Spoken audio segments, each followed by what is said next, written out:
যে ঘটনাটি আমরা আজকে শুনব সেই ঘটনার মূলে রয়েছে জাদু। আমিও খুব অবাক হয়েই পড়ছিলাম ঘটনাটি প্রথমবারের মতো, এবং আমিও শিখলাম, জানলাম কালো জাদু কোনটি, সাদা জাদু কোনটি। এইখানে যিনি ঘটনাটি বলছেন বা বর্ণনা করছেন তিনি জানিয়েই দিয়েছেন যে যদি কেউ তার ক্ষমতা সম্পর্কে কোনো ধরনের সন্দেহ প্রকাশ করেন তাহলে তিনি সেটা পরীক্ষা করে দেখতে পারেন। আমরা আপনাদেরকে শুধুমাত্র ঘটনা শোনাতে চাই, সুতরাং এই ধরনের পরীক্ষা বা এই ধরনের এক্সপেরিমেন্ট আমরা এড়িয়ে যেতে চাই এবং এটারই পক্ষে, কারণ আমরা চাই না যে কোনো অনাকাঙ্ক্ষিত মুহূর্তের জন্ম হোক। আর সে কারণেই, খুব সঙ্গত কারণেই আমরা সেই অংশগুলো বাদ দিয়ে যাব। এবং এই ব্যাপারে আমি সাবিত আলমের সাথে কথাও বলেছি। জানেন আপনারা সবাই যে সাবিত আলম এই ঘটনাটি পাঠিয়েছেন এবং সাবিত আলম আমাকে বলেছেন, অনুমতি দিয়েছেন যে হ্যাঁ, আপনি চাইলে এই অংশগুলো বাদ দিতে পারেন। যদি আপনারা খুব আগ্রহী হন তাহলে কি করবেন? তাহলে নিশ্চয়ই আপনাদের সাবিত আলমের সাথে এই বিষয়ে কথা বলতে হবে, আমার সাথে নয়। যাই হোক, আমরা চলে যাচ্ছি আমাদের আজকের ঘটনায়। আসসালামু আলাইকুম রাসেল ভাই ও প্রিয় শ্রোতা বন্ধুরা, কেমন আছেন আপনারা? আশা করি আল্লাহর রহমতে আপনারা সবাই ভালো আছেন, সুস্থ আছেন। আমিও ভালো আছি আলহামদুলিল্লাহ। আমি আপনাদের সবার পছন্দের শো ভূত.com-এর একজন মডারেটর এবং একনিষ্ঠ ভক্ত মোহাম্মদ সাবিত আলম, লিখছি ময়মনসিংহ বিভাগ থেকে। আজ আমি আপনাদের মাঝে আবারও হাজির হয়েছি নতুন একটি ঘটনা নিয়ে।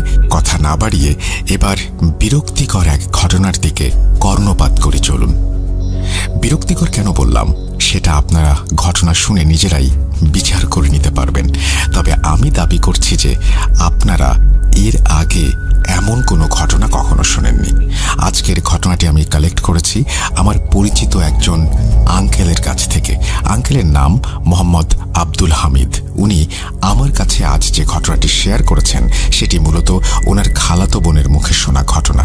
ওনার খালাতো বোনের নাম শেয়ার না করে ঘটনাটি উপস্থাপন করার অনুমতি পেয়েছি বিধায় আমি ওনার খালাতো বোনের নাম প্রকাশ করছি না। হামিদ আঙ্কেলের খালাতো বোন বর্তমানে পর্তুগাল প্রবাসী। এই ঘটনাটি বলার আগে উনি দাবি করেছেন যে ওনার কাছে নাকি প্রধানত 4টে জিন রয়েছে এবং এই জিনের সাহায্যে মানুষজনের কাছে তাদের আত্মীয় স্বজন বা বন্ধু বান্ধবের ওপর জাদু করতে আসলে তিনি সেই কাজ করে থাকেন। এই কাজের জন্য তিনি নাকি প্রচুর টাকা দাবি করেন। তিনি আরও বলেছেন যে যদি কেউ আজ তার বলা একটি কথাও মিথ্যা মনে করেন, যাই হোক, এটার পরে উনি ওই পদ্ধতির কথাটি বলেছেন যে কিভাবে, মানে কেউ যদি, উনি বলতে চাচ্ছেন যেটা, সেটা হচ্ছে কেউ যদি তার ঘটনা বা তার ক্ষমতা সম্পর্কে এতটুকু সন্দেহ প্রকাশ করেন বা এতটুকু সন্দিহান হন, তাহলে তিনি একটা পদ্ধতি বলে দিয়েছেন যে পদ্ধতির মাধ্যমে তিনি আপনার ঘরের মধ্যে কারো একজনের অস্তিত্ব অনুভব করাবেন। অর্থাৎ আপনি যদি ওই কাজটি করেন, এটা খুব সহজ একটা কাজ, কিন্তু আমি এটা বলতে চাই না, কারণ আমি চাই না যে কেউ এই পরীক্ষার মধ্যে দিয়ে যাক। কারণ আমি ভেবেছি কেউ যদি আমাকে এইরকম একটা পরীক্ষা নিতে চাইতো আমি যেতাম কিনা। দেখুন, এই পরীক্ষাটি খুবই সহজ এবং সেটি করা মাত্র আপনি বুঝবেন যে আপনি আপনার ঘরে আর একা নন, সেই ঘরে অন্য কারো অস্তিত্ব আছে। কি হবে যদি আপনি এরকম কারো অস্তিত্ব অনুভব করেন? তাহলে প্রথম কথা হচ্ছে সবার আগে আপনি আমার উপরে রেগে যাবেন, এবং আপনি যদি ভয় পেয়ে যান তাহলে আরো বেশি আমার উপরে রেগে যাবেন। এবং সন্দেহ দূর করার জন্য এরকম কোনো পদ্ধতির ব্যাপারে আমি কথা বলতে আসলে রাজি নই। তবে যদি আপনাদের খুব বেশি আগ্রহ থাকে আপনারা সরাসরি সাবিত আলমের কাছ থেকে সেটা জেনে নিতে পারেন, এবং সেগুলো নিশ্চয়ই আরো অনেক ধরনের উপায় থাকতে পারে। আমি নিজে এটা নিয়ে কোনো এক্সপেরিমেন্ট করতে চাই না আর কি। যাই হোক, আমরা চলে যাচ্ছি আমাদের ঘটনার পরের অংশে।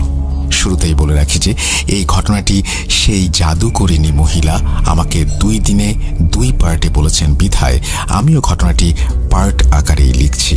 তবে চিন্তা করবেন না প্রিয় লিসেনার্স, আমি আপনাদের নিরাশ করব না। আপনাদের কথা চিন্তা করেই আমি 2টি পার্ট একত্র করে পাঠালাম, যা আপনারা এই একটা ইমেলের মধ্যেই পেয়ে যাবেন।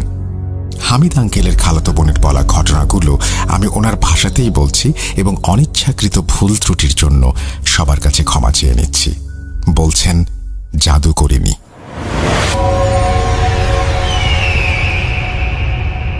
আমি তোমাদের শোয়ের ঘটনাগুলো অনেক শুনি এবং পছন্দও করি, বিশেষ করে কালো জাদুর ঘটনাগুলো। এমন একটা ঘটনা ছিল যেখানে একজন কবিরাজের কাছে জিন থাকতো, কিন্তু তাদের বশে আনার চেষ্টায় কবিরাজের মৃত্যু হয়েছিল। কবে শুনেছিলাম মনে নেই, যাই হোক, আমি জানি কিভাবে আর কি করলে এই জিনদের নিয়ন্ত্রণ করা যায়। শুরুতেই বলে রাখি যে আমার কাছে প্রধানত 4টি জিন রয়েছে। এখন চলো তোমাকে সেই সময়ে নিয়ে যাই, যেই সময়ের কথা শুনলে তুমি নিজেই বুঝতে পারবে যে কিভাবে এই ঘটনার প্রথম সূত্রপাত ঘটল আর কিভাবেই এই জিনদের নিয়ন্ত্রণ করা শিখলাম আমি, এবং এখন আমি তাদের সাথে কিভাবে কাজ করে থাকি। আজ থেকে প্রায় 40 থেকে 45 বছর আগের কথা। আমি তখন 10 বছর বয়সী একজন কিশোরী ছিলাম। আমি ছোট থেকেই দেখতাম আমাদের বাড়িতে অনেক মানুষের ভিড়। নানান জায়গা থেকে নানান ধরনের মানুষ আসতো এবং আমার দাদার কাছ থেকে চিকিৎসা নিয়ে যেত। কেউই খালি হাতে ফিরত না। আমার দাদা ছিলেন একজন ইসলামী চিকিৎসক, ঝাড়ফুঁক যাকে বলে আর কি। ছোটবেলা থেকেই আমি এসব দেখেই মুগ্ধ হয়ে যেতাম। আমি দেখতাম যে কিভাবে বিভিন্ন বয়সের লোকেরা এসে আমার দাদার হাতে চুমু খেত এবং টাকা দিত। আমারও ইচ্ছা ছিল যে আমি বড় হয়ে দাদার মতো হব, যেন লোকেরা আমাকেও দাদার মতোই সম্মান করে। আমার আরও একটি ইচ্ছে ছিল যে আমিও দাদার মতো টাকা আর ক্ষমতা লাভ করব। মানুষের লোভ করাটা আসলে স্বাভাবিক, সেটা সঠিকভাবেই হোক বা ভুলভাবেই হোক। যখন আমি তরুণী হয়ে 19-এর কোটায় পৌঁছালাম, তখন জানতে পারলাম আমার বাবার কাছেও আমার দাদার মতো একই রকম জিনের ক্ষমতা আছে এবং তিনি এই জিনদের মাধ্যমে মানুষের সমস্যার সমাধান করে থাকেন। এই বিষয়ে জানতে পেরে আমার আগ্রহ যেন আরও বেড়ে গেল এবং মনে হলো যে এই বিদ্যা আমাকে শিখতেই হবে। আমার দাদা তখন মরহুম হয়েছেন। যখন আমি আমার এই আগ্রহের কথা আমার বাবাকে বললাম, শুরুতেই তিনি আমাকে নানানভাবে নিষেধ করলেন। বাবা আমাকে বলতেন, হাম্মু, এই বিদ্যায় অনেক বড় পরীক্ষার সম্মুখীন হতে হয়। তুমি এর মধ্যে ভালো কাজও করতে পারবে, আবার ভুল কাজও করতে পারবে। আমি কিভাবে বুঝবো যে তুমি শুধু ভালো কাজই করবে, খারাপ কাজ করবে না? আমি বাবাকে নানানভাবে বুঝিয়ে প্রতিজ্ঞা করেছিলাম আমি সব সময় মানুষের সেবা করার জন্য এই জ্ঞান ব্যবহার করব, অন্যথায় না। আমার এই প্রতিজ্ঞার উপর ভিত্তি করেই আমি আমার বাবার কাছ থেকে এই ক্ষমতা উত্তরাধিকার সূত্রে পেয়েছি এবং সেই জিনগুলোও আমাকে উত্তরাধিকার হিসেবে মেনে নিয়েছে। প্রথম দিকে আমি এই জ্ঞানকে মানুষের উপকার করার কাজের জন্য ব্যবহার করতাম। আমি যখন মানুষের উপকার করতাম তখন কিছু মানুষ আমাকে কৃতজ্ঞতা স্বরূপ উপহার হিসেবে মাঝে মাঝে টাকাও দিত। কিন্তু ধীরে ধীরে এমন কিছু লোক আসা শুরু করলো যারা তাদের খারাপ কাজ করার জন্য আমাকে অনেক বড় অঙ্কের টাকা দেওয়ার প্রস্তাব করে। এই অবস্থা দেখে আমারও লোভ হয়ে গেল, কারণ ভালো কাজ করে আমি যেই টাকা এক মাসে উপার্জন করতাম সেই পরিমাণ বা তার চেয়ে বেশি টাকা আমি একবারে কারো ক্ষতি করার জন্য পেয়ে যাচ্ছিলাম। আমি শুরু করলাম আমার জিনদের মাধ্যমে ক্ষতি করা, যাকে বলে কালো জাদুবিদ্যা। এই কাজ করতে করতে আমার লোভ যেন আরো বাড়তে লাগলো। যারা হালাল কাজ করার জন্য আমার কাছে আসতেন তাদের সংখ্যা আস্তে আস্তে কমতে শুরু করলো, আর যারা কালো জাদুর কাজ করানোর জন্য আমার কাছে আসতেন তাদের সংখ্যা ধীরে ধীরে বাড়তে লাগলো। বাবা, তোমার জ্ঞানের জন্য আর একটা কথা বলি, কালো জাদু আর সাদা জাদু আসলে আলাদা জিনিস নয়। তুমি যদি কোনো জিনকে নিয়ন্ত্রণ করে তাকে দিয়ে খারাপ কাজ করাও, মানুষের ক্ষতি করাও, তখন সেটাকে কালো জাদু বলা হয়। আর যদি সেই একই জ্ঞান দিয়ে তুমি মানুষের জন্য ভালো কাজ করো তাহলে সেটাকে নুরানি জ্ঞান বা সাদা জাদু বলে। যেমন তুমি একজন মানুষের হাতে একটি বন্দুক দিলে, এখন যদি সে ব্যাংক ডাকাতি করে তাহলে তাকে ডাকাত বলা যাবে, কিন্তু এবার যদি সেই বন্দুকটাই একজন মানুষকে দেয়া হয় যে ব্যাংকের নিরাপত্তায় আছে তাহলে সে সিকিউরিটি গার্ড হিসেবে গণ্য হবে। এখন আমার কথা বোঝো, এখানে বন্দুক কিন্তু একটাই, কিন্তু যার উদ্দেশ্য খারাপ সে ডাকাত আর যার উদ্দেশ্য ভালো সে সিকিউরিটি গার্ড। আমাদের জাদু জগতেও আসলে এই একই নিয়ম। এই 4টি জিন যারা আমার সাথে আমার অধীনস্থ অবস্থায় আছে তারা আমার প্রতিটি আদেশ মানতে বাধ্য, কারণ যদি তারা আমার কোনো আদেশ মানতে অস্বীকার করে তাহলে আমি 1 সেকেন্ডের মধ্যে তাদের পুড়িয়ে ফেলতে পারি। আর এই বিদ্যা আমি অর্জন করেছি আমার মরহুম আব্বাজানের কাছ থেকে। এখন আমি তোমায় সেই সব ঘটনার কথা বলছি যেসব ঘটনায় এই জিনদের মাধ্যমে আমি অনেক মানুষের জীবন নষ্ট করেছি। তুমি এখন আমাকে কিছু প্রশ্ন করতেই পারো। 1, এই ক্ষমতা আমার কাছে কিভাবে এলো? 2, এই জিনরা কোন রূপে আমার কাছে আসে? 3, আমি কি তাদের আসল রূপ দেখেছি কিনা? কিন্তু এসব প্রশ্নের উত্তর আমি তোমাকে আলাদাভাবে কোনো এক সময় দিয়ে দেব, যা তুমি ভূত.com শেয়ার করতে পারবে না। আজ আমি যে বিষয়টির দিকে ফোকাস করতে চাচ্ছি সেটি হচ্ছে সেই সব ঘটনা যেগুলো শুনে তোমার গায়ের লোম দাঁড়িয়ে যেতে বাধ্য। বলছি শোনো। যখন আমার এই কালো জাদুর কাজ শুরু হলো, তখন হঠাৎ করেই মানুষজন খারাপ কাজ করাতে আমার কাছে হাজির হতে শুরু করলো। আস্তে আস্তে আমি জাদুকরিনী নামে পরিচিত হলাম। এলাকার মওলানা আমার বিরুদ্ধে ফতোয়া দিতে শুরু করলেন এবং এলাকার অনেক লোকজন আমার শত্রু হতে শুরু করলেন। সেই মওলানার ফতোয়ার পর আমার জীবনের ওপর কিছু বিপদ এসে পড়ল। তাই একরকম বাধ্য হয়ে আমাকে পর্তুগালে শিফট করতে হলো। বাবা, আমার কাছে যে জ্ঞান আছে সেটা আমি পৃথিবীর যে কোনো প্রান্তে বসে তোমার ওপর প্রয়োগ করতে পারি। কি যেন বলছিলাম? হ্যাঁ, আমি বলছিলাম যে আমি যখন পর্তুগালে শিফট করলাম, অর্থাৎ মুভ করলাম, তখন মানুষ সেখানে আমার কাজের জন্য আস্তে আস্তে আমাকে চিনতে শুরু করলো। তারা আমার জ্ঞানের দ্বারা ভালোভাবেই প্রভাবিত হচ্ছিল এবং নিজেদের কাজের জন্য আমার কাছে প্রতিনিয়ত এসে ভিড় জমাচ্ছিল। বাংলাদেশের মানুষের মাঝে যে হিংসা বিদ্যমান রয়েছে তার অতি সামান্য অংশই অন্য দেশের মানুষের মধ্যেও আছে। কেউ আমার কাছে তার শাশুড়িকে মেরে ফেলার জন্য আসতো, কেউ শাশুড়ি তার বউকে নিয়ে আসতো, আর কেউ বা কোনো ব্যবসায়িক ব্যাপারে সাহায্য চাইতো। আর বিশ্বাস করো, মানুষ আসলে ভেতর থেকে অনেকটাই আলাদা, চেহারা দেখে বোঝার উপায় নেই। আমি জানি তোমরা আমাকে অনেকে ধিক্কার জানাবে, এরকম কাজ করি আমি সেই জন্য, কিন্তু এটা মনে রেখো যে যারা আমার কাছে কালো জাদু করানোর জন্য আসে তারাও কিন্তু তোমাদেরই মতো মানুষ। চলো ঘটনায় যাই।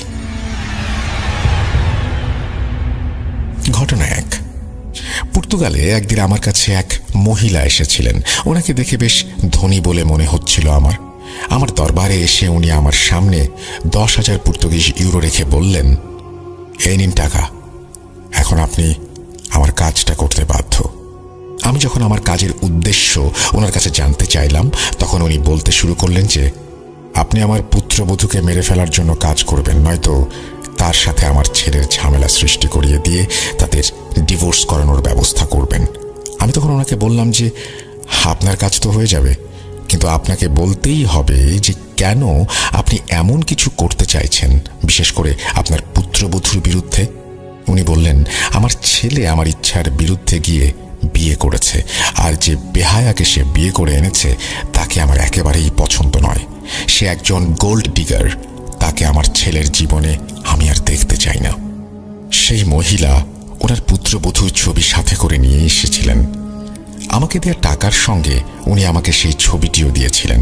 আমি তৎক্ষণাৎ মারুকে এই কাজে লাগিয়ে দিয়েছিলাম এবং বলেছিলাম যে যত তাড়াতাড়ি সম্ভব কাজটা যেন হয়ে যায়। ওই মহিলার পুত্রবধূ ছিল একজন চরম মাত্রার নামাজি মহিলা। প্রথমে আমি তার নামাজ বন্ধ করালাম। তার জন্য আমি যে পদ্ধতিটি অবলম্বন করেছিলাম সেটি ছিল ওয়াসওয়াসা।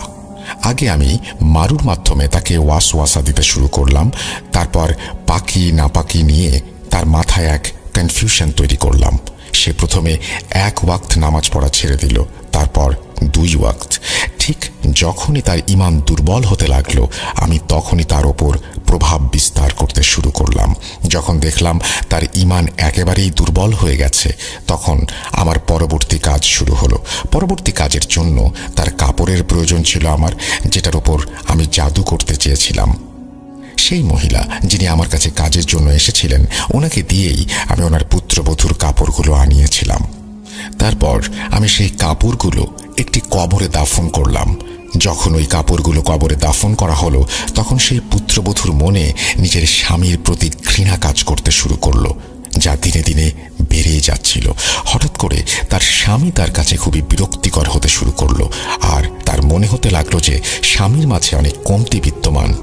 আস্তে আস্তে দেখা গেল যে ওই মেয়েটা সব সময় তার স্বামীর সাথে ঝগড়া করত আর তার উপরে প্রচণ্ড রকমের সন্দেহ করত। এই ঝগড়া বিবাদ এতটাই বেড়ে গিয়েছিল যে শেষ পর্যন্ত তাদের ডিভোর্সের মতো অবস্থা হয়ে গেল। তাদের মধ্যে ঘৃণা এতটাই বেড়ে গিয়েছিল যে তারা একে অপরকে মারধর অবধি করতে শুরু করেছিল। শুনেছি যে তাদের বাড়িতে অনেকবার পুলিশও আসতে বাধ্য হয়েছিল। এরপর ফাইনালি যখন ছেলেটা তার স্ত্রীকে ডিভোর্স দিল, তখন তার মা আমার কাছে মিষ্টির একটা ডিব্বা নিয়ে এলো এবং আমাকে আরও কিছু টাকা ইনামি হিসেবে দিলেন। ঘটনা 2। একদিন বাংলাদেশ থেকে আমার কাছে একটি ফোন এলো। যিনি ফোন করেছিলেন তিনি ছিলেন আমার পূর্ব পরিচিত। ওনারা একটা ভাড়া বাড়িতে থাকতেন। উনি আমাকে বলেছিলেন যে ওনাদের বাসার মালিক ওনাদেরকে বিনা কারণে বাড়ি খালি করতে বলেছে, কিন্তু এমন অবস্থায় ওনারা এই বাসা ছেড়ে অন্যত্র যাবার জন্য প্রস্তুত নন। উনি আমাকে বলেছিলেন যে এই কাজের জন্য উনি আমাকে বেশ বড়সড় ইনামই দেবেন। উনি বলেছিলেন যে যদি বাড়ির মালিক মারা যায় তাহলে মালিকের আগে পেছনে যেহেতু কেউ নেই, সেহেতু ওনারা সেই ভাড়া বাড়িতে শান্তিতে বসবাস করতে পারবেন। উনি আমাকে লোভ দেখিয়েছিলেন যে যত তাড়াতাড়ি তার এই কাজ সম্পন্ন হবে তত তাড়াতাড়ি উনি আমাকে 5 লক্ষ টাকা পাঠিয়ে দেবেন। এখন এই কাজের জন্য যে জিনিসটা আমার লাগবে সেটা শুনলে তোমাদের সবার রক্তচাপ হয়তো বেড়ে যাবে। আমার যেই জিনিস প্রয়োজন সেটা আসলে সেই পানির সাথে সম্পৃক্ত, যেই পানি দিয়ে মৃতদেহকে গোসল করানো হয়। আমি ওনাকে এই বিষয়ে জানালে উনি বাংলাদেশ থেকেই আমাকে পানি পাঠিয়ে দেন। আমি পর্তুগালে একটা কুর্তা ও একটা সালোয়ার কিনেছিলাম এই কাজের জন্য। আমার কাছে যেদিন এই পানি এলো সেদিন সন্ধ্যাতেই আমি সেই কুর্তা সালোয়ারটা সেই পানিতে ভিজিয়ে রেখেছিলাম।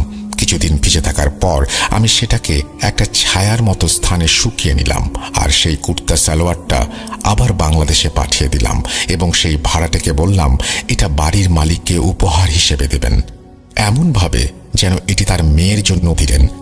আমার কথা মতো উনি সেটা ইস্ত্রি করে বাড়ির মালিককে তার মেয়ের জন্য উপহার হিসেবে দিয়ে দিলেন। যেই বাড়ির মালিকের মেয়ে সেই কুর্তা সালোয়ার গায়ে জড়ালো, বাড়িওয়ালা যেন একদম মরা মানুষের মতো বিছানায় শুয়ে গেল।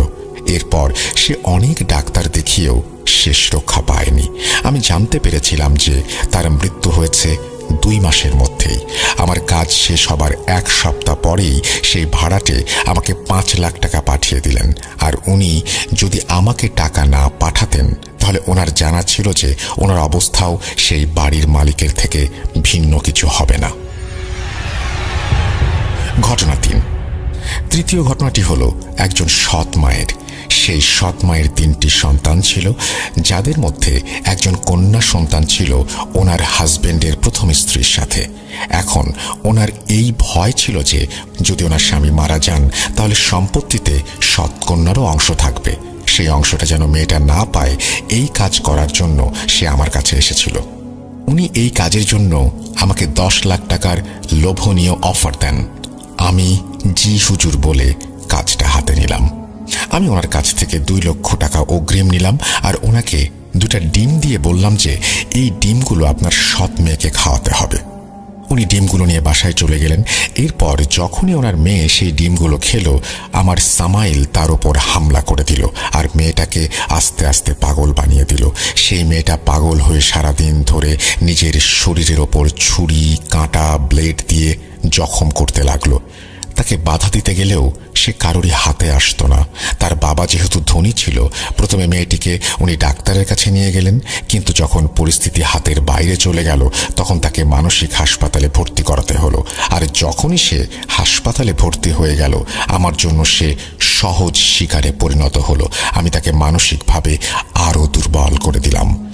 যখন সে পুরোপুরি আমাদের আয়ত্তের ভেতরে চলে এলো তখন সে একদিন কোনোভাবে একটা ছুরির ব্যবস্থা করে সেটা নিজের গলাতেই চালিয়ে দিল।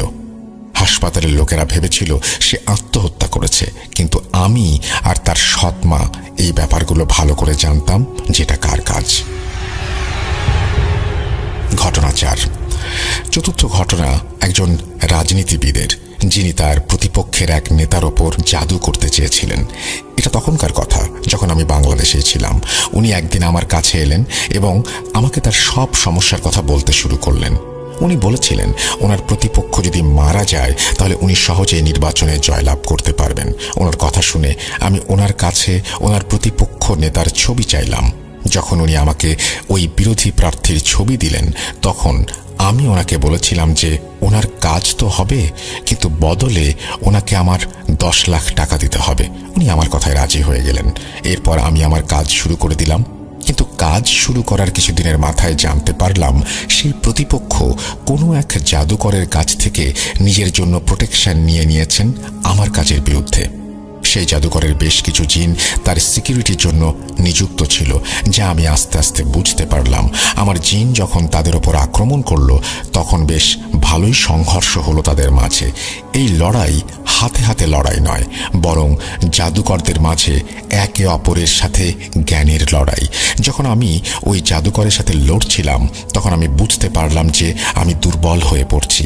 ওই সময়ে ওই জাদুকরের সাথে লড়াই করাটা আমার জন্য নিছক বোকামি ছাড়া আর কিছুই ছিল না। আমার নিজের জীবন বিপদের মুখে পড়ে যাচ্ছিল বলে আমার মনে হচ্ছিল। তখন আমি সেই রাজনীতিবিদকে একদিন আমার কাছে ডেকে বললাম, এই কাজটা খুব বেশি কঠিন, এখন আমার 10 লাখ টাকা নয় বরং 20 লাখ টাকা লাগবে। উনি তাতেও রাজি হয়ে গেলেন। এখন আমাকে এই কাজের জন্য এমন কিছু করতে হবে যেন আমি ওই বিরোধী প্রার্থীর জিনদের ধরতে পারি, যারা সেই প্রতিপক্ষ প্রার্থীর সুরক্ষার কাজে নিয়োজিত ছিল। এটা ছিল 1.5 সপ্তাহের মহা কঠিন এক কাজ, যা আমি এরপর অনেক সহজেই সম্পন্ন করলাম। 1.5 সপ্তাহ পর যখন আমার কার্যক্রম সম্পূর্ণ হলো তখন ওই বিরোধী প্রার্থীর সিকিউরিটি জিনদের আমি ধরাশায়ী করতে সক্ষম হলাম এবং আমার কাছে বন্দি করে রাখলাম। এখন যতক্ষণ না তারা আমার অধীনে আছে ততক্ষণ কেউই তাদের এই বন্দি দশা থেকে মুক্তি দিতে পারবে না। এরপর আরেকটি কাজ আমি করেছিলাম, সেটা হলো আমার অধীনস্থ জিনদের মাধ্যমে ওই জাদুকরকে মেরে ফেললাম, কারণ সে ভবিষ্যতে আমার ক্ষতির কারণ হতে পারে। এক ঢিলে 2 পাখি মারা হলো। আমার চাল বুঝতে পারল না কেউই, আমার ভবিষ্যৎ সিকিউরিটিও হয়ে গেল। সেই জাদুকর ভেবেছিল যে প্রথম যুদ্ধে হেরে যাবার পর আমি এই কাজ থেকে হয়তো সরে গিয়েছি, কিন্তু আমি তাকে ঘুমের মধ্যে মেরেছিলাম, কারণ যদি সে জাগ্রত থাকতো তাহলে তাকে মেরে ফেলার কাজটা অনেক কঠিন হয়ে যেত। এখন আমার লক্ষ্য ছিল সেই বিপক্ষ দলীয় প্রার্থী, যিনি সেই রক্ষাকারী জিনদের চলে যাওয়ার পর পুরোপুরি আমার জন্য সহজ টার্গেটে পরিণত হয়েছিল।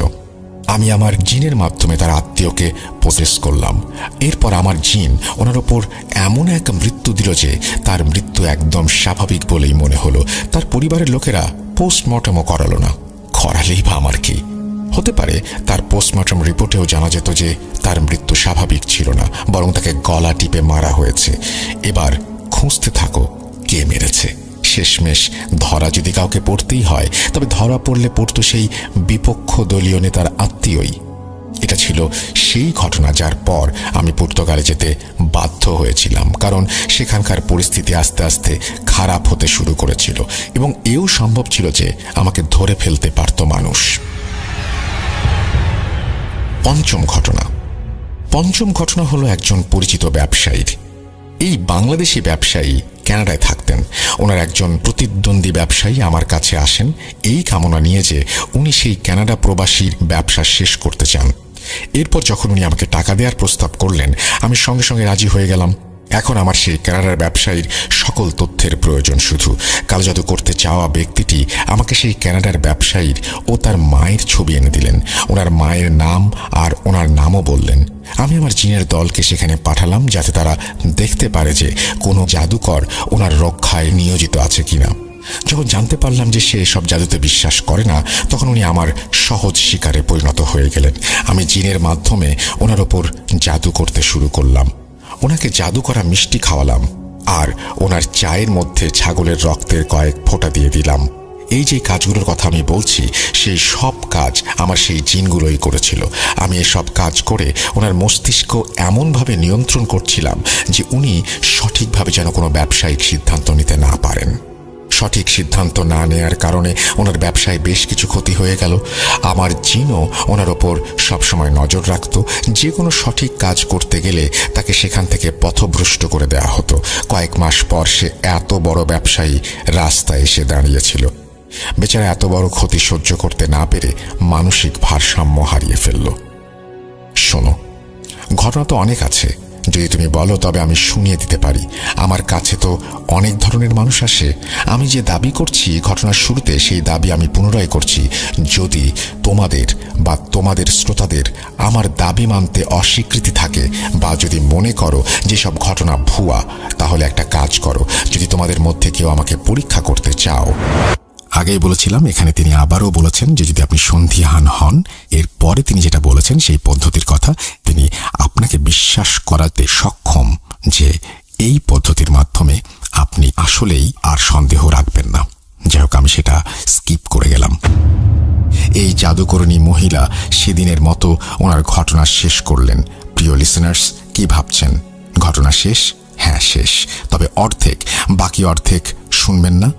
যেমনটা আমি ঘটনার শুরুতে বলেছিলাম যে আমি এবার 2 পার্টে একই সাথে বলবো, একই ইমেলে লিখব শুধুমাত্র আপনাদের জন্য, আমি ঠিক তেমনটাই করতে যাচ্ছি।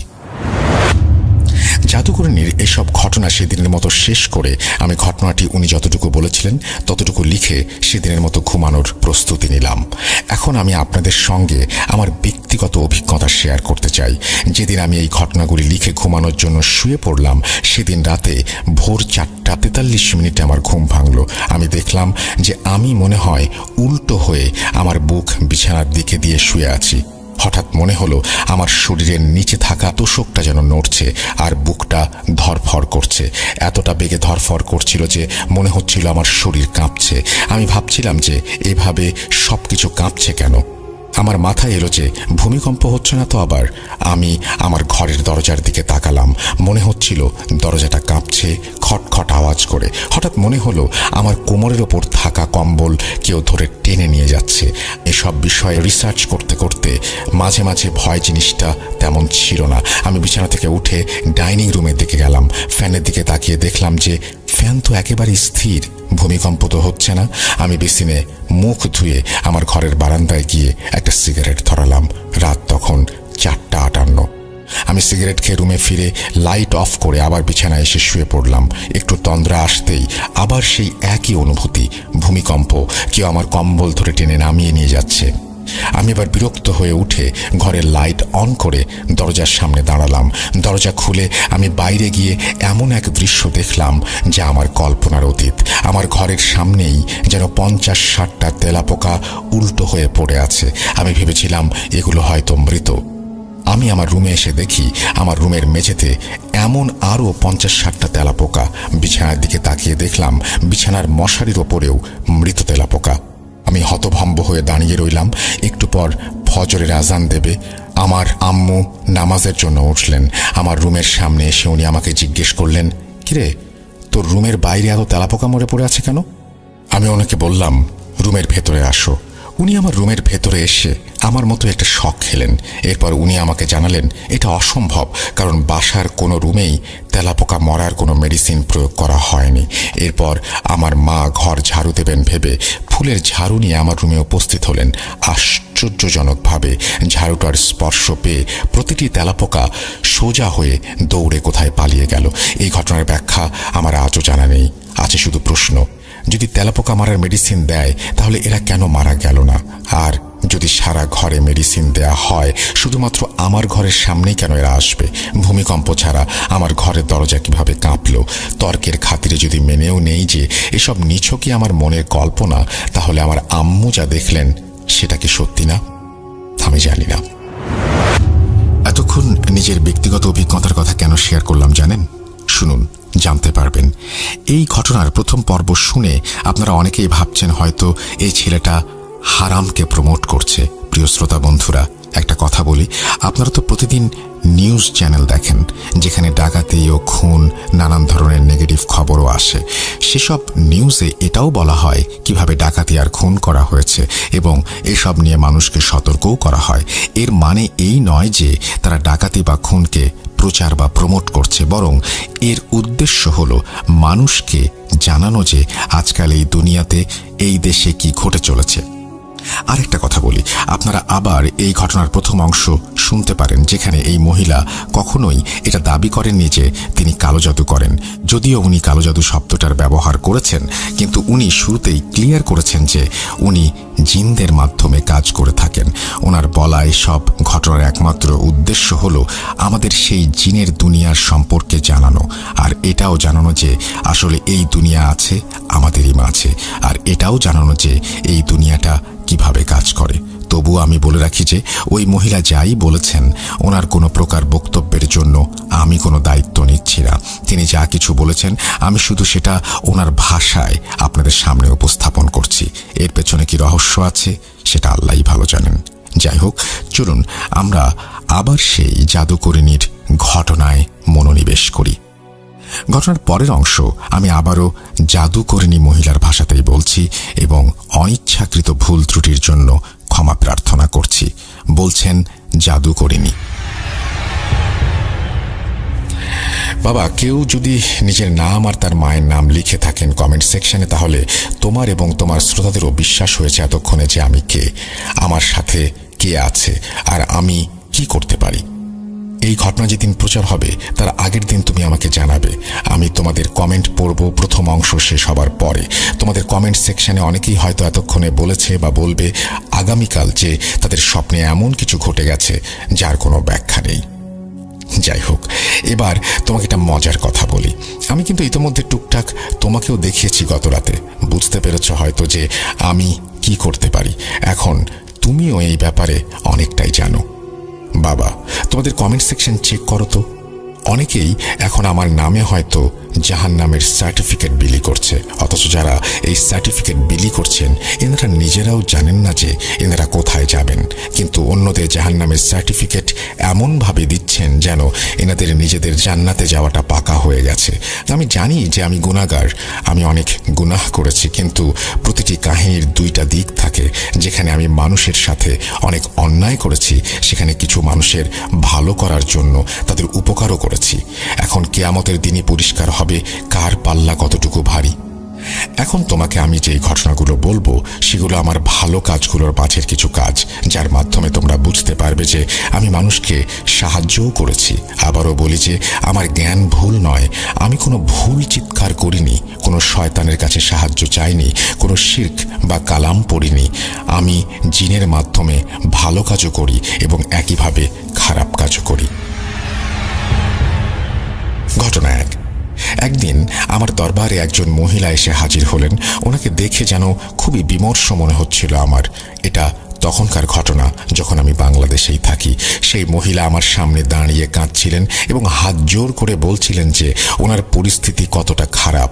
ওনার স্বামী কোনো চাকরি বা কাজ পাচ্ছিল না, ছেলেদের কোথাও চাকরি হচ্ছিল না। মনে হচ্ছিল যে ওনাদের বাড়ি থেকে সুখ পুরোপুরি পালিয়ে গেছে। উনি বলেছিলেন যে ওনার ঘরের চারপাশে পরিষ্কার করলেও নোংরা ময়লা পড়ে কিছুক্ষণের ভেতর, আবার দুর্গন্ধ হয়ে যায়। এত নোংরা আবর্জনা কোথা থেকে আসে কেউ জানে না। ওনাদের আলমারিগুলোর ভেতরে থাকা কাপড়গুলো কেউ যেন ব্লেড দিয়ে কেটে চলে যায়। না, ওনাদের মেয়েদের জন্য ভালো কোনো সম্পর্ক আসছে না। ওনাদের ছেলেদের চাকরি বা বিয়ে হচ্ছে না। ওদের বিয়ের সম্পর্ক এলেও কোনো না কোনো অজুহাতে সেই বিয়ে বাধা পড়ে। প্রথম দিন আমি সেই মহিলাকে এড়িয়ে চললাম এবং ওনাকে ওনার বাড়ি পাঠিয়ে দিয়েছিলাম, কারণ আমি জানতাম যে ওনার পরিবার খুবই গরিব আর ওনার পক্ষে আমার চিকিৎসার খরচ বহন করা সম্ভব নয়। কিন্তু কিছু সপ্তাহ পর উনি আমার কাছে আবার ফিরে এলেন এবং একেবারে আমার পায়ের কাছে পড়ে গেলেন। উনি কাঁদতে কাঁদতে বলেছিলেন যে ওনার মেয়ের শরীরে কাটা দাগ পড়েছে এবং ওনার মেয়ের মুখ দিয়ে কেউ পুরুষালী কণ্ঠে কথা বলছে আর অনবরত ওনার মেয়ে পাগলের মতো আচরণ করছে, এমনকি নিজেকে মারারও চেষ্টা করছে। তোমাদের এখানে একটু বলে রাখি, আমি কোনো ইস্তেখারা করি না। যদি কাউকে চেক করতে হয় যে তার সাথে কোনো সমস্যা আছে কিনা, আমি আমার জিনদের পাঠিয়ে চেক করি, দেখি কোনো সমস্যা আছে কি নেই। আর হ্যাঁ, তোমাকে গতদিন হয়তো আমি আমার জিনদের নাম বলিনি। আসলে আমার অধীনে থাকা কয়েকজন জিন আছে, তাদের মাঝে 4 জন খুবই বিশেষ আমার জন্য। আমি বেশিরভাগ কাজ এই 4 জনের মাধ্যমে করে থাকি। এদের মধ্যে একজনের নাম সামাইল, দ্বিতীয় জনের নাম মারু, তৃতীয় জনের নাম মাস এবং চতুর্থ জনের নাম হুজ্জা। এখন বলি সেই মহিলার ঘটনা। সেই মহিলা আমার কাছে এসে বসে খুবই আকুতি মিনতি করছিলেন ওনাকে সাহায্য করার জন্য। আমার ছোট মেয়ে তখন আমার পাশেই বসেছিল। সে আমাকে বলল, আম্মা, এনার কাজটা করে দিন দয়া করে। আমি ওই মহিলার উপর কিছুটা রেগে গেলাম। তখন আমি ওনার কাছে জানতে চাইলাম উনি কোথায় থাকেন। ওনার বাড়ির ঠিকানা নিয়ে আমি সামাইলকে ওনার বাড়িতে পাঠিয়ে দিলাম। কিছুক্ষণের মধ্যে সামাইল ফিরে এসে আমার কানে কানে বলল, এদের বাড়িতে ভয়াবহ জাদু করা হয়েছে এবং যেই জাদুকর এই জাদু করেছে সে অনেকগুলো জিনকে এনাদের পেছনে লাগিয়ে দিয়েছে যেন এনাদের কোনো নেক বা হালাল কাজই না হয়। এরপর সামাইল আমাকে বলল, আম্মা, আপনাকে এদের বাড়িতে যেতে হবে, আপনার সাথে আমরাও যাব। এনাদের বাড়িতে কিছু কাজ করে সেই জাদুকরের সঙ্গে যোগাযোগ করতে পারবো। আমি ওই মহিলাকে বললাম যে আগামী রবিবার আমি ওনার বাড়ি যাব, এরপর বাদবাকি কথা সেখানেই হবে। পরবর্তী রবিবার এলো, আমি ওনাদের বাড়ি চলে গেলাম। ওনাদের বাড়ির অবস্থা দেখে আমি নিজেও চিন্তিত হয়ে পড়লাম। ওনার ছোট ছোট মেয়ের মুখে আমি ভয়ের ছাপ লক্ষ্য করছিলাম। আমার দিকে তাকিয়ে তাদের মুখে কিছু আশার আলোও যেন আমি দেখতে পাচ্ছিলাম। তারা যেন আমাকে এক ধরনের মসিহা মনে করতে শুরু করেছিল, যেন তাদের এই সমস্যা থেকে আমি বের করে নিয়ে আসতে পারি। আমি যখন ওনাদের বাড়িতে প্রবেশ করলাম তখন সেখানে কোনো জিনদের দেখা পেলাম না। হয়তো তারা আমার আসার খবর শুনে পালিয়ে গেছে। সামাইল আমাকে জানালো, আম্মা, বাকিরা এখান থেকে পালিয়ে গেছে। আমি জিন দেখতে পারি, কিন্তু তারা আমাদের মতো একে অপরকে দেখে না। এই দৃষ্টিশক্তিটা শুধুমাত্র একজন আধ্যাত্মিক ব্যক্তির কাছেই থাকে, যা অনেক সময় জন্মগত হয়, আবার অনেক সময় অর্জন করা যায়। সাধারণ মানুষ হয়তো এটা বুঝতে পারবেন না। যাই হোক, ওনাদের বাড়িতে কিছু একটা আছে। আমি খেয়াল করলাম যে তাদের বাড়ির ওপর অনেকগুলো কাক আর চিল ঘোরাফেরা করছে। যদি কারো বাড়ির ওপরে চিল আর কাক এভাবে ঘোরে তাহলে 100% প্রমাণ যে ওই বাড়ির ওপর কালো জাদু করা হয়েছে। আমি বাড়ির প্রতিটি সদস্যের সাথে আলাদা আলাদাভাবে কথা বললাম। তাদের আমি জিজ্ঞেস করছিলাম যে তারা কি কি অনুভব করেছে এই বাড়িতে। তাদের সবচেয়ে ছোট 9 বছরের মেয়েটা বলেছিল সে দেখতে পায় একজন মহিলাকে যার শরীর আগুনে পুড়ে যাচ্ছে এবং সেই মহিলা তাকে নাকি স্বপ্নে এসেও ভয় দেখায়। সেই মহিলার ইমিডিয়েট বড় বোন বলতে শুরু করলো যে সে ঘরে নানান ধরনের ছায়া দেখে এবং প্রায়ই ঘুমের মধ্যে কেউ নাকি তাকে তুলে নেওয়ার চেষ্টা করে। ওই বাচ্চাদের বাবাকে দেখে একজন ভালো মানুষ বলেই মনে হচ্ছিল আমার। ওনার চেহারায় সাদা দাড়ি ছিল, কপালে নামাজি দাগ স্পষ্ট। আমি ওনার কাছে জানতে চাইলাম যে ভাইজান, আপনার সাথে কি কিছু হয়েছে? উনি বললেন ওনাকে নামাজ পড়তে বাধা দেওয়া হয় এবং নিয়মিত চেষ্টা করা হয় যেন তিনি নামাজে যেতে না পারেন। তারপর তিনি একটি ঘটনা শেয়ার করলেন, সেটা ছিল কিছুটা এমন। এক রাতে তিনি ঈশার নামাজ পড়তে যাচ্ছিলেন। হঠাৎ কেউ ওনাকে এমন জোরে ধাক্কা দিল যে উনি দাঁড়িয়ে দাঁড়িয়ে 6 থেকে 7 ফুট সামনে গিয়ে পড়লেন। ওনার মুখে প্রচুর আঘাত লেগেছিল, ওনার নাকের হাড়ও নাকি ভেঙে গিয়েছিল। এই ঘটনা কি প্রায় 2 মাস আগের, কিন্তু এখনও ওনার মুখে আঘাতের চিহ্নটা রয়ে গেছে। সেই মহিলা যিনি ওই বাচ্চাদের মা, তিনি আমার কাছে এসে বললেন যে রান্না করার ফাঁকে আমাদের হাঁড়িতে কেউ এমন কিছু দিয়ে চলে যায় যার জন্য হাঁড়ি থেকে প্রচুর দুর্গন্ধ বের হতে শুরু করে। আমরা অনেক চেষ্টা করেছি কিন্তু কিছুই বুঝতে পারিনি যে আসলে এই কাজটা কে করেছে। এরপর যখন হাঁড়িতে খিচুড়ি রান্না করা হয় তখন হাঁড়ি থেকে গরুর গোবরের মতন বাজে গন্ধ বের হয়। আমি এসব শুনে ওনার মেয়ের সাথে দেখা করতে চাইলাম, যার শরীরে কাটা দাগ ভেসে উঠেছিল আর যার ওপর জিন হাজির হয়েছিল। আমি সেই মেয়ের ঘরে ঢুকতেই দেখলাম যে সে একদম অযত্নে ঘুমাচ্ছে, কিন্তু আমার ঘরে ঢোকার সাথে সাথেই সে বিছানায় উঠে পড়ল। আমি তার চোখের দিকে তাকিয়ে দেখলাম, আমার মনে হলো তার মধ্যে কিছু একটা অবশ্যই আছে। সে বিছানা থেকে লাফ দিয়ে উঠে আমাকে আক্রমণ করতে চেষ্টা করলো, কিন্তু মাঝপথেই সামাইল আর মারু তাকে ধরে ফেলল। এরপরে সে একেবারে অভ্রান্তভাবে চিৎকার করছিল আর হাত পা ছোড়াছুড়ি করছিল আর আমার ওপর আক্রমণের চেষ্টা করছিল অনবরত। আমি সামনে এগিয়ে গিয়ে তার মুখে জোরে একটা চড় মারলাম আর সাথে সাথে সে একদম ছোট বাচ্চার মতো মন খারাপ করে বিছানায় বসে পড়ল। আমি তার কাছে প্রশ্ন করতে শুরু করলাম, তুই কে? তোকে কে পাঠিয়েছে? তোর পেছনে কোনো জাদুকর আছে? বল। সে বলল, আমাকে তো ওই জাদুকর তার গোলাম বানিয়ে রেখেছে। যদি আমি তার নাম বলি তবে সে আমাকে মেরে ফেলবে আপা। এখন ওই জাদুকরের সাথে যোগাযোগ করতে হলে আমাকে কাজ করতে হবে। আমি বাড়ির সবাইকে ঘর থেকে বাইরে পাঠিয়ে দিলাম, শুধু ওই মেয়েটিকে বাদে। মেয়েটি তখনও আমার সামনেই বসা অবস্থায় ছিল। আমি সামাইল আর মারুকে নিয়ে ঘরে মেয়েটির সামনে ছিলাম। আগেই বলে রাখি যে যখনই আমি বাড়ি থেকে বের হলাম তখন আমার আরও দুজন জিন রজনী আর বুসিরের কাছে বাড়ির দায়িত্ব দিয়ে আসতাম, কারণ যেসব জাদুকর আমার শত্রু হয়ে উঠেছিল তারা সব সময় সুযোগের সন্ধানে থাকতো যে কিভাবে আর কখন তারা আমার পরিবারের ক্ষতি করতে পারবে। সেই কারণে রজনী আর বুসির আমার অনুপস্থিতিতে বাড়িটা রক্ষার কাজ করত।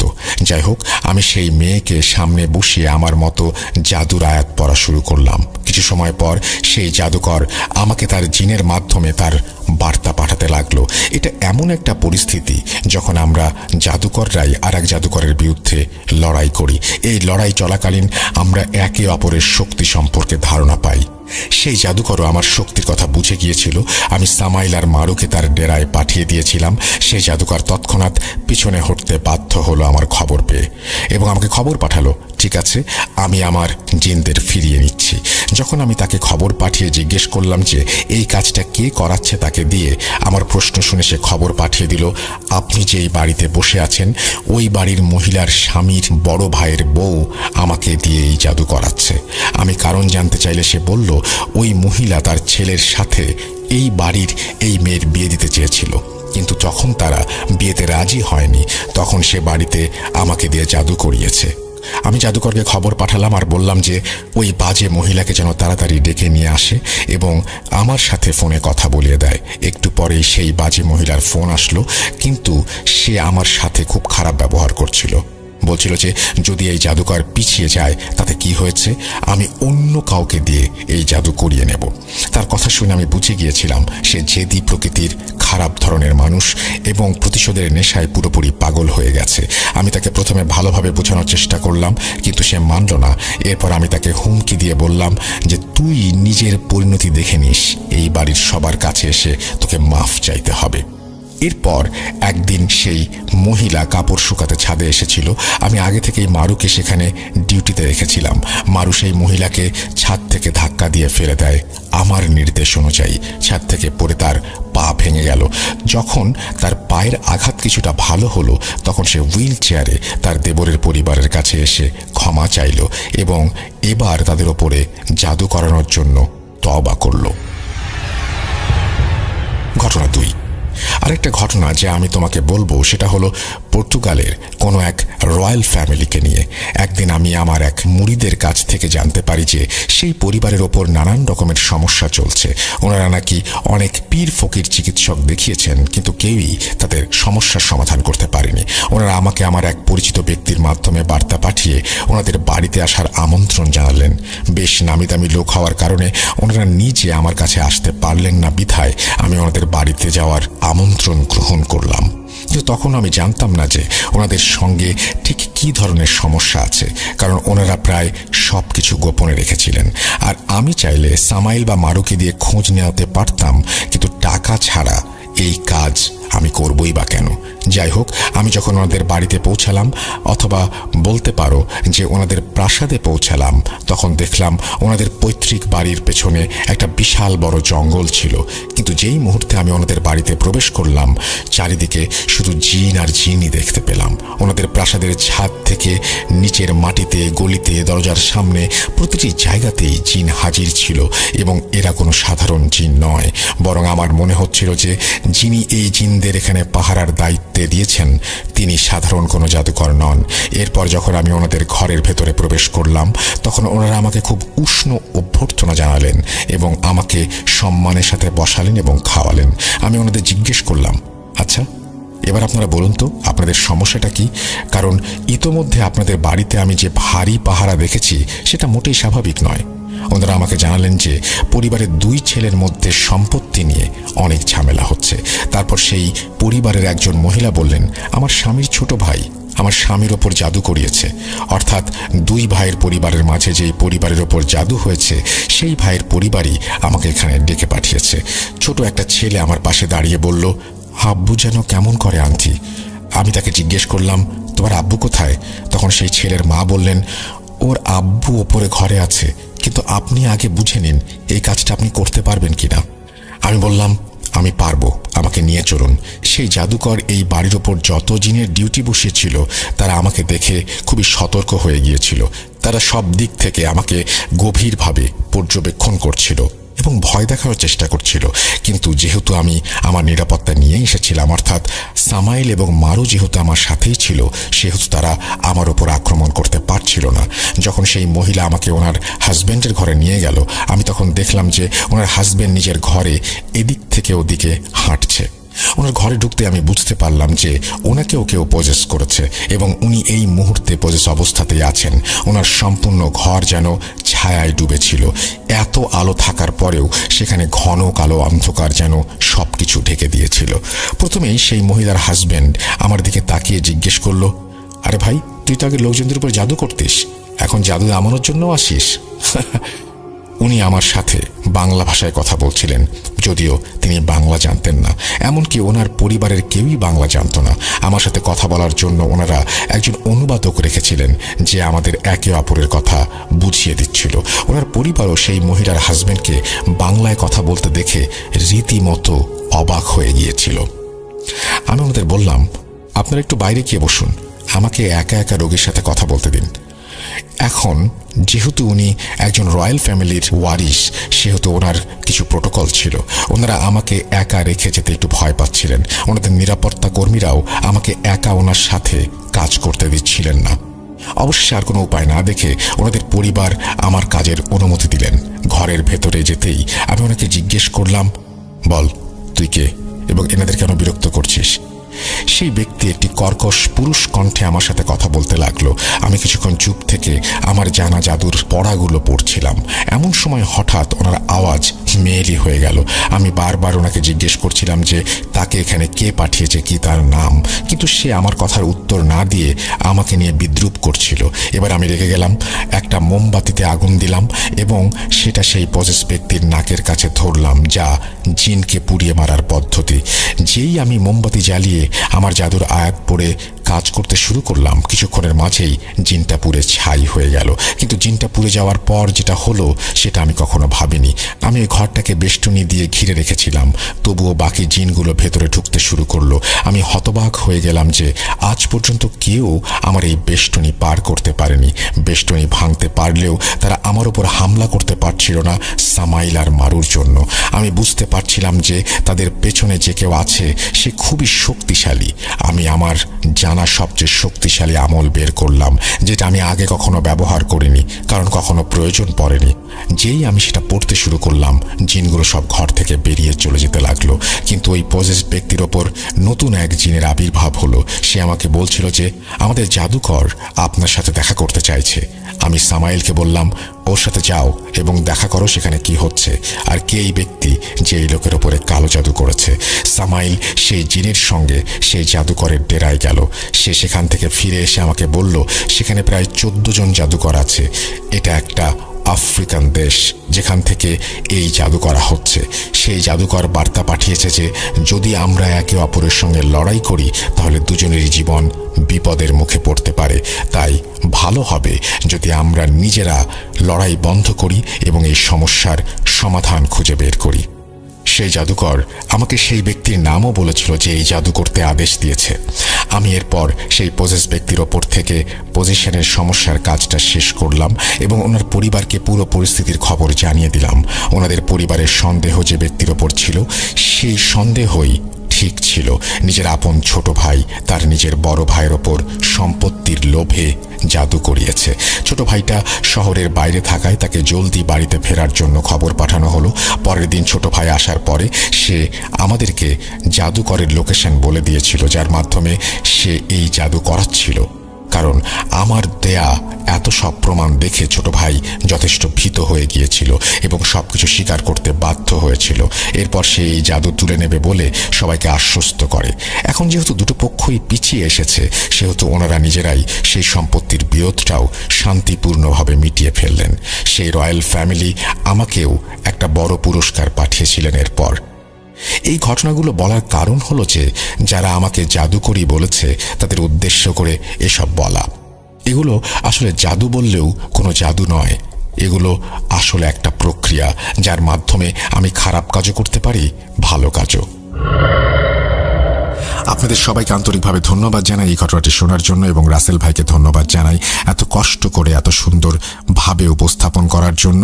ঘটনাটি যদি আপনাদের কাছে এতটুকু ভালো লেগে থাকে তবে আপনাদের কাছে কৃতজ্ঞ থাকবো, আর যদি ভালো না লেগে থাকে তাহলে আমি আপনাদের কাছে ক্ষমা প্রার্থী। আমি আবারও বলতে চাই যে এই জাদুকরণী মহিলার ভাষ্যের কোনো দায়িত্ব আমি নিচ্ছি না। সকলের সুস্থতা কামনা করে মোহাম্মদ সাবিত আলম আজ বিদায় নিচ্ছি। আবারও ফিরে আসব নতুন কোনো সপ্তাহে নতুন কোনো ঘটনা নিয়ে। ভালো থাকবেন, আল্লাহ হাফেজ। এই বলে সাবিত আলম তার ঘটনা শেষ করেছেন। বেশ লম্বা একটা ঘটনা, এবং যে ঘটনাটি তিনি শেয়ার করেছেন, এবং তিনি দুটো ভাগে এই ঘটনাটি প্রথমে ভাগ করেছিলেন, তারপরে একসাথে দুটো ঘটনা পাঠিয়েছেন। তিনি একটি ঘটনারই দুটি অংশ ছিল, সেটা একসাথে করে পাঠিয়েছেন। থ্যাংক ইউ সাবিত আলম, আপনাকে অসংখ্য ধন্যবাদ, এবং আশা করছি যে আপনাদের কাছে ওই ঘটনাটি ভালো লেগেছে। আমি এখানে আসলে কোনো মন্তব্য করতে চাই না, কারণ আমি নিজেকে পারতপক্ষে আমি সবসময় নিজেকে খুব স্বল্প জ্ঞানী মনে করি, বিশেষত এই সমস্ত ব্যাপারে। যেখানে আমার জ্ঞান নেই, যেখানে আমার কোনো কিছু জানা নেই, সেখানে আমি কোনো মন্তব্য আসলে করতে চাই না। আর বাকিটা সাবিত আলম নিজেই বলে দিয়েছেন, যেহেতু উনি স্টোরি টেলার, উনি যেটা বলেছেন সেটাই আমার কাছে মনে হয় যে আপনাদের কাছে গ্রহণযোগ্য বেশি হবে। আমি চলে যাব আমাদের পরবর্তী ঘটনায়।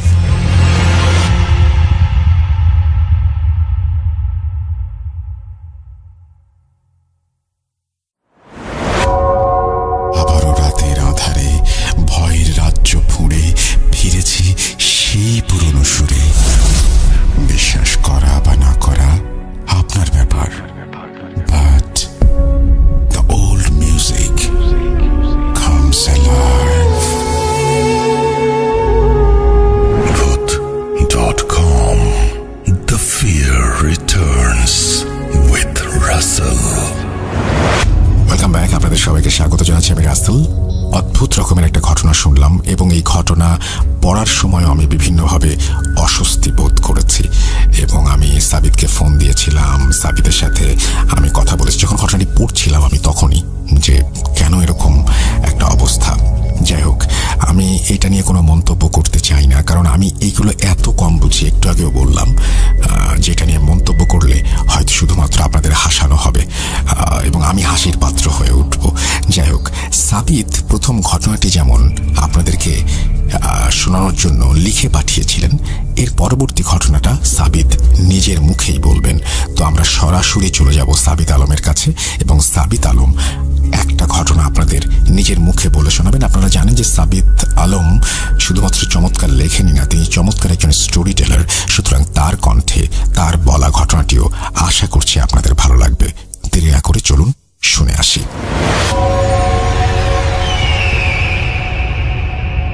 আসসালামু আলাইকুম রাসেল, উনি আমাকে দিয়েছেন, এবং আমি ছবিটা রাসেল ভাইয়ের কাছে পাঠিয়ে দিচ্ছি।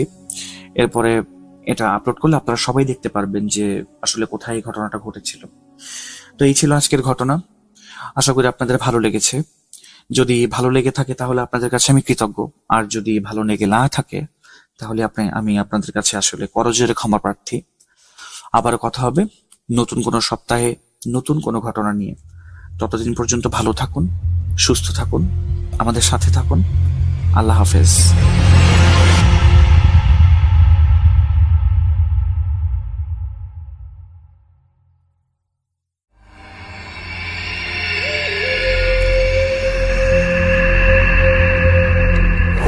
Bhoot.com with Russell.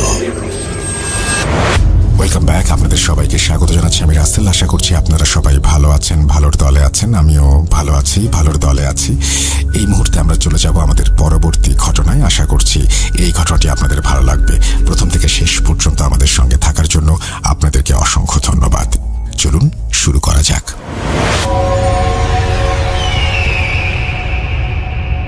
প্রিয় লিসেনার্স এবং লিসেনারদের সাথে শেয়ার করবেন, এবং রাসেল ভাই আপনি ভালো থাকবেন, ভালো দল থাকবেন।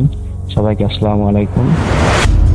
আরও একবার আপনাদের সবাইকে স্বাগত জানাচ্ছি। আমি রাসেল। আশা করছি ভালো আছেন, ভালোর দলে আছেন। আর এতক্ষণ পর্যন্ত, প্রথম থেকে শেষ পর্যন্ত যারা শুনছিলেন আমাদের এবং এখনো আছেন আমাদের সঙ্গে, তাদের প্রতি কৃতজ্ঞতা জানাই। যারা আমাদের ফেসবুক পেজের সাথে যুক্ত আছেন তাদেরকে ধন্যবাদ জানাই। যারা আমাদের ইউটিউব চ্যানেলটি সাবস্ক্রাইব করেছেন তাদেরকে ধন্যবাদ জানাই।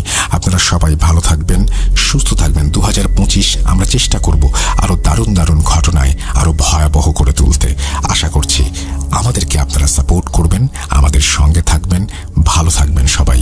আমরা এই মুহূর্তে বিদায় নিব এবং আপনারা প্রচুর ঘটনা পাঠান, কারণ আগামী সপ্তাহে আমরা আরো একটা ঘটনা নিয়ে আসবো। কিন্তু সামনের মাসের কথা মনে রাখতে হবে, সামনের মাসে কিন্তু ভূত.com-এর বার্থডে এবং সেখানে স্পেশাল কিছু এপিসোড আমরা আপনাদের জন্য নিয়ে আসতে চাই। প্রথম থেকে শেষ পর্যন্ত আমাদের সঙ্গে থাকার জন্য অসংখ্য ধন্যবাদ আপনাদেরকে। আজকের মতো বিদায় নিচ্ছি। সুস্থ থাকুন, ভালো থাকুন, মোস্ট ইম্পর্টেন্টলি